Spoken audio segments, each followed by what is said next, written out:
Hi everyone, कैसे हैं आप सब। आई होप कि आप सब अच्छे होंगे। तो आज एक नए दिन की शुरुआत हो चुकी है और मैं एक नया ब्लॉग लेके आपके सामने हाजिर हूँ। तो आज है संडे और सुबह के टाइम का 7:30 बजे का समय हो रहा है और मैं लग गई हूँ अब घर के कामों में। और झाड़ू पोछा सारा काम अभी बाकी है, तो वही सब कर। संडे के दिन वैसे भी थोड़ा सा लेट हो ही जाता है। अब सब काम शुरू होता है लेट, सोकर भी उठना लेट, तो ये सब तो हो ही जाता है। बाकी चाय पानी सबका हो गया है। अब मैं कर रही हूँ घर की क्लीनिंग। तो देखिए कितना ज़्यादा गंदा हुआ है घर, तो वही सब साफ कर रही हूँ क्योंकि आज लेट झाड़ू पोछा हो रहा है, तो थोड़ा और ज़्यादा गंदा हो गया है। ज़्यादा सुबह करने से थोड़ी अच्छी सफाई रहती है, तो मैं सोची थोड़ा आराम से बिस्तरा वगैरह सब सही कर ली हूँ, उसके बाद लगा रही हूँ झाड़ू। ऊपर ऊपर जो क्लीनिंग करनी थी वो सब मैं कर ली हूँ, उसके बाद तब झाड़ू लगा रही हूँ क्योंकि फिर तो नीचे वही है, गंदा होता ही है। तो जाले वगैरह तो नहीं की थी, लेकिन खिड़की दरवाजे जो भी थोड़ा बहुत साफ़ करना था उसको मैं कर ली थी। कुछ कपड़े थे गंदा, तो एक बार तो मैं मशीन में धुल कर उसे छत पे फैला आई हूँ और दूसरी बार मशीन लगानी है। तो देखिए झाड़ू लगाने के बाद मैं बेसिन को साफ़ कर रही हूँ। तो बेसिन तो रोज़ वैसे साफ़ इतना डीप से हो नहीं पाता है, वही हल्के हाथों से जो भी होता है रोज़ हो जाता है। लेकिन आज थी छुट्टी तो सोची कि थोड़ा अच्छे से साफ़ कर दूँ। तो इसमें मैं हार्पिक मतलब इसका हार्पिक ना मैं अलग रखती हूँ, बस बेसिन ही साफ़ करने के लिए। तो वही हार्पिक गिरा कर बेसिन को अच्छे से साफ़ कर देती हूँ। एक बार अच्छे से साफ़ हो जाएगा तो फिर 4-5 दिन के लिए फुर्सत हो जाती है, तो फिर ऊपर ऊपर धुलते रहो, कोई वो नहीं है, चल जाता है उतना तो। और इसको साफ़ करने के बाद फिर जो मिरर था उसको मैं साफ़ करने लगी, क्योंकि पानी की छींटे वगैरह जाने से थोड़ा गंदा हो ही जाता है। तो उसको मैं अच्छे से पोंछ लूँगी। अब मैं लगाऊँगी पोछा, क्योंकि ये सब करने के बाद तो फिर पोछा लगाओ तो नीचे जो छींटे पानी की रहती हैं वो भी साफ़ हो जाती हैं। और पोछा झाड़ू करते समय मतलब अच्छा खासा समय हो गया था, 9 बज गया था ये सब करने में, क्योंकि बाकी भी काम भी बीच बीच में देखना पड़ता है। तो वही सब करने के बाद मैं फिर लगाने लगी पोछा, और पोछा भी अच्छे से लगा देती हूँ। रोज़ तो वही भागा दौड़ी का काम रहता है, तो जल्दी जल्दी होता है, लेकिन अब इतना अच्छे से हो नहीं पाता है। तो आज बहुत ज़्यादा काम निकल आता है ना छुट्टी के दिन, कुछ और एक्स्ट्रा भी काम हो जाता है कि आज छुट्टी है, चलो कर लेते हैं अच्छे से। तो वही पोछा लगाने के बाद फिर मैं बनाऊंगी अपने लिए, सजल के लिए नाश्ता, क्योंकि सजल के पापा आज गए हैं गांव और सजल पढ़ रहा है बैठकर। तब तक मैं झाड़ू पोछा करके नहाना धोना पूजा पाठ अभी बाकी है, तो ये सब करने के बाद मैं बनाऊंगी नाश्ता अपने लिए और सजल के लिए। कुछ रजाइयाँ और कंबल एक्स्ट्रा बाहर थे, तो आज सुबह उठी तो सबसे पहले मैं उसी काम में लपट गई, और जो एक्स्ट्रा रजाई कंबल बाहर थे उसको मैं बेड में डाली। उसके बाद मैं घर का फिर काम शुरू की। तो ठंडी के मौसम में ना, जब जितने कपड़े निकल आते हैं बाहर, घर इतना भरा भरा रहता है, और जब समेट कर रख दो तो मतलब एकदम घर हल्का हो जाता है। ठंडी भी कम हो रही है अब, तो वही सब सोची कि अब धीरे धीरे सब समेट कर रखना शुरू करती हूँ।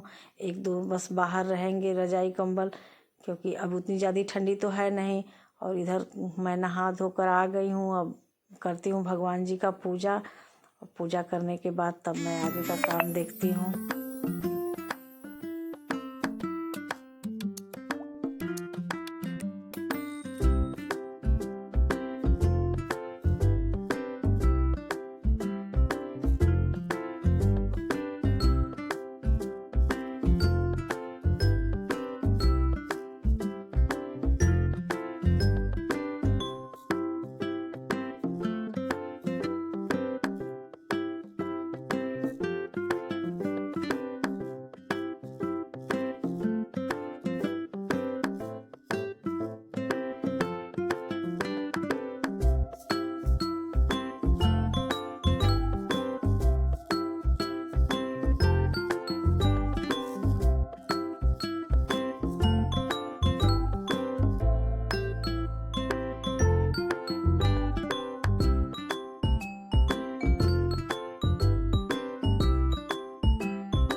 फ्रेंड मेरा हो गया है पूजा और चलती हूँ अब किचन में।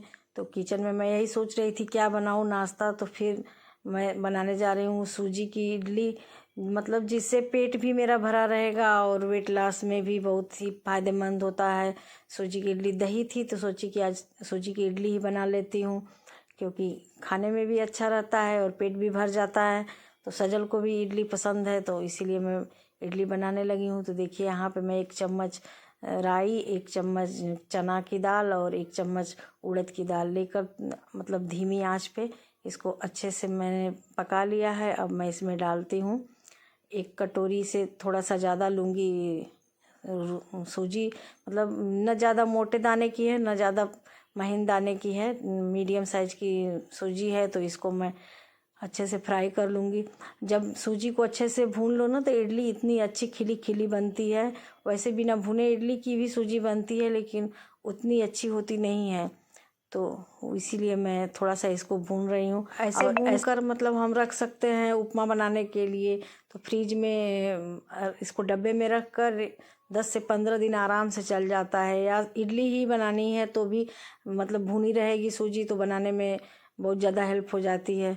तो इसको बस 2 से 3 मिनट ही भूनना है, ना तो इसका कलर चेंज करना था ना हमको बहुत देर तक भूनना था। तो देखिए 2 से ढाई मिनट में हमारी सूजी अच्छे से भून गई है। और अब मैं इसको निकालती हूँ एक प्लेट में ठंडा होने के लिए, क्योंकि कढ़ाई में जल्दी ठंडा होगा नहीं।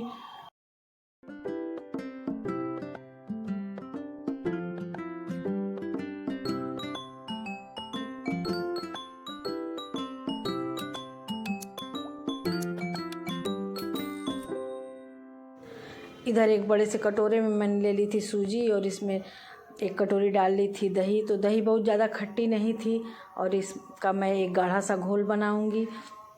और थोड़ा सा मैं इसमें डालूंगी पानी, क्योंकि अभी घोल पूरी तरह से तैयार नहीं हुआ था। तो थोड़ा थोड़ा पानी डालकर एक गाढ़ा घोल बनाकर मैं करती हूँ इसको तैयार, तब बनाऊंगी। बनाने के बाद ना फ्रेंड इसको हम 10 मिनट के लिए इसी तरह ढक कर छोड़ देंगे, ताकि जो सूजी है अच्छे से सेट हो जाए। और मैं इसमें टेस्ट के अकॉर्डिंग डाल दी हूँ नमक। तो देखिए घोल मेरा कितना बढ़िया बनकर तैयार हो गया है। तो जब तक घोल हमारा सेट हो रहा है तब तक मैं बना ली थी चटनी। तो ये चटनी है मूंगफली की और इसमें मैं राई का छौंक लगा दी हूँ चटनी में।